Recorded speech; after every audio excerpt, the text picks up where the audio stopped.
Hello guys, this is your girl Bridget Tekpo and this is Obodo TV.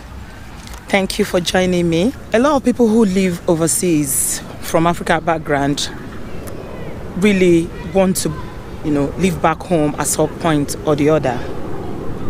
Like for example, I am from Nigeria and I really love Nigeria and would love to be able to live in Nigeria again. But there's a big question mark about that. There are several reasons why it is not so easy for somebody who has lived abroad or overseas for a number of years to just, pack up and go back home to go and live. Some people try it sometimes, and end up coming back. Some people, they struggle enough and they want to be around their people, they want to be in their community, or they want to die back home. For one reason or the other, some people may. But for most people, it's not such an easy decision to make for a number of reasons.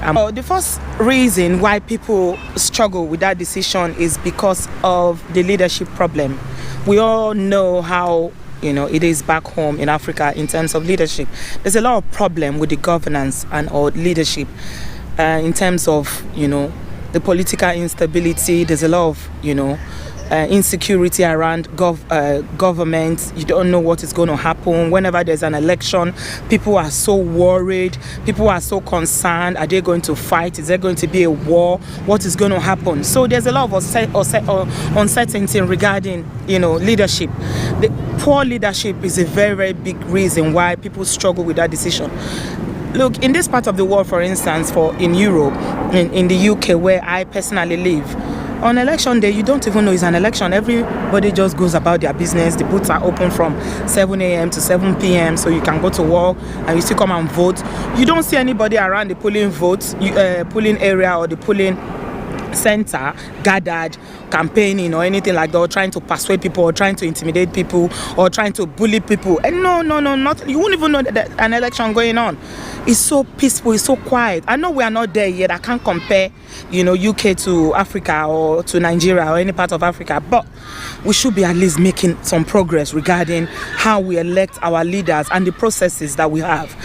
It seems like it's even getting worse daily. It's getting worse. Like when I was younger in Nigeria, elections didn't used to be this do or die affair, but today in 2017, elections are something that people are so terrified of.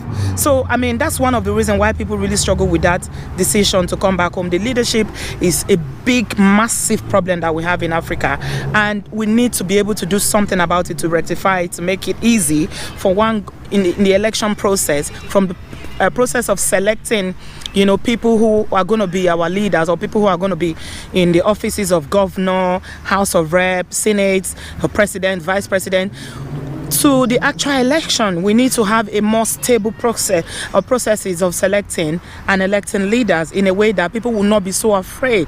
People will not be intimidated. They won't be fighting, breaking of heads, different factions attacking each other. No, it's really shouldn't be so. It's quite shameful that this is still happening. So that's one of the reasons why people struggle with that decision, which is a very important one, is poverty, endless poverty. The amount of, or the issue of poverty is such that, I don't even know where to start. You go to Africa sometimes, you see people are really, struggling. Even to eat is a problem. There's a wide gap between the very rich and the very poor. We shouldn't be so. It's not like they're not rich people or they're not poor people abroad, but I don't think the gap is so wide that it's so noticeable that people will not have basic things like food, to eat. They don't have any kind of social support. Like for instance, in the UK here, if you don't have a job, the government have a system that they will support you as a young unemployed graduate or as a young person who's left school, secondary school or college, and you don't want to go to school school, you are looking or you are in between jobs, they will give you a little stipend, at least something that will take you from one point to the other to help you to look for job. And there are actually government offices that will help you to look for job if you're actively seeking for job. But we don't have that back home in Africa. You have so many people who have graduated, people have first degree, second degree, name it. Nigerians are so educated. Africans are generally very, very educated people, yet there are no jobs. People are so poor. The cost of living is so high, and the cost of living doesn't correspond with the salaries that people are getting. So you see why, the issue of corruption is still going to be, something that will still have a long way to go. Because, when you pay a policeman, for instance, you pay them minimum wage of, whatever they are getting, less than 50,000 naira a month for a policeman that has a wife and maybe 4 or 5 children, then invariably that person is going to take bribe. So poverty is a very big issue. People are so poor and so deprived that you begin to wonder, is there a government in this country? Should people be allowed to be suffering like this? And you see, the funny thing about it is that it's those people that you elect, that you vote for, that will steal all the money. You vote for them because they give you little stipends, and that's you're selling your future, the future of your children. Now don't dash them, they don't give them money, finish, I don't vote for them, finish. So they don't need to do anything for now. That's why you see a governor will tie a road, people will begin to thank them. They will be singing praises for them because they tied road with money that belongs to the people. The money that is not for them. This is their duty. This is what they're supposed to do. But because of the system that is not in place, and because of the poverty, the level of poverty, people don't even know what belongs to them, what is their right. So the political class will just go there and do whatever they like. Whenever they like, they do what they can, and if they don't, nobody's going to hold them responsible. So the level of poverty is so high that, it's shameful. Nigeria is one of the richest, countries in this world in terms of mineral resources and natural resources. We have got it all. Name it. Every natural resources that you can think of, we've got it in Nigeria. Yet, the amount of people that suffer, the poverty level. I went to Nigeria one time and I saw this woman in the market have a baby in her back in the hot scorching sun, selling corn. She was selling corn inside that, and I looked at the basin of corn that she's selling. If you count all the corn, all the cost of the corn she's selling is not up to 2,000 naira. Now tell me, how is she going to eat, feed herself, feed her children, pay their school fees, be able to send them to school, be able to sustain those children on that money that she's selling? It's so shameful. It's sad. So that's one of the reasons why people don't want to come back home. The poverty is too much. Unemployment is another reason. Unemployment is something that is another reason why people can't come home. There are millions and millions of Nigeria who are qualified in every discipline, Africans who are qualified in skills, in ability, in experience, in education, yet there are no jobs. You see somebody who graduates 5 years, 10 years, there's no job. When you look at it, you begin to wonder what is going on. So when people who live abroad look at things like that, they'll be wondering, people that are home don't even get job. So if I go, what am I going to do?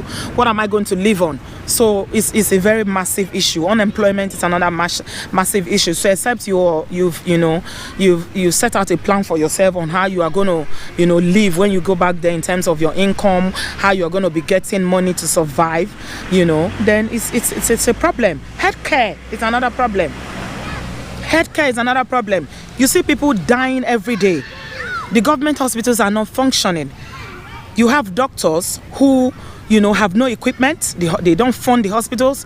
You see people lying on the floor in the hospital. There are no beds. The nurses they treat their patients as if they are nobody.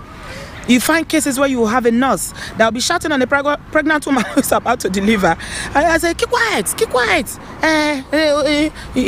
Nana, you won't come disturb us for here. When they do the thing where they sweet you, shout to Nana, they shout. You see, that kind of mentality. The healthcare system is so poor. Here, when you go to the hospital, for most people, it will be free. The treatment that you receive will be free. The medication that you're going to get probably will be free. You might need to pay depending on your income. You might need to pay some, but it's accessible. The healthcare is accessible. You have, different services, ambulance services that if anything happens to you suddenly, they will come and pick you up under 5 minutes. If cars, life is treasured. But in Africa, it's like nobody cares about human life. Human life is like, it means nothing. It means absolutely nothing, because the government do not care. The government do not care. And the people who you elect as your leaders don't care. The only thing they care about is enriching themselves and getting fatter and fatter on your money. So healthcare, where a government does not care about the life of its citizen, and people die every day, then what can you say about that? So when people who live overseas see that, they're like, how can I live the comfort of all these things I'm saying here now, that I can have access to doctors, I can have access to hospital, I can have access to medication, and come to a place where there's so much uncertainty, where there's so much, insecurity in terms of healthcare? How can I come there? So that's another issue why, people struggle with relocating back home. A massive reason why people may likely not come back home to live in the nearest future, or if ever, is security or lack of security. The issue of security, the stories that we hear is so scary. You hear about kidnapping every day. People are being kidnapped. They are extorting money from people. Armed robbers, at night they will come to your house, they will come and raid you, they will take everything that you suffered, you've worked hard for. These are some of the issues that, it's not like there's nowhere in the world that is perfectly safe. We have other issues of security abroad, like issues of terrorism.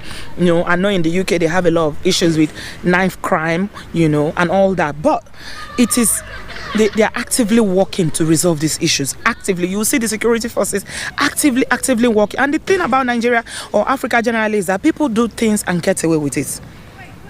People will come and rob you, they will steal everything you have, and nobody is going to catch them. Nobody is going to investigate. Nobody is going to, the security forces are not equipped. They are not equipped, to investigate. They don't have the resources to investigate, so they can't do anything about it. They can really not do much about it. So you report and they take your statement, and that's it. How many people have been kidnapped that they were found, and the kidnappers were found? How many? So that's why it's become a business. So you see people, recently we heard about Evans that was kidnapping people for so many years.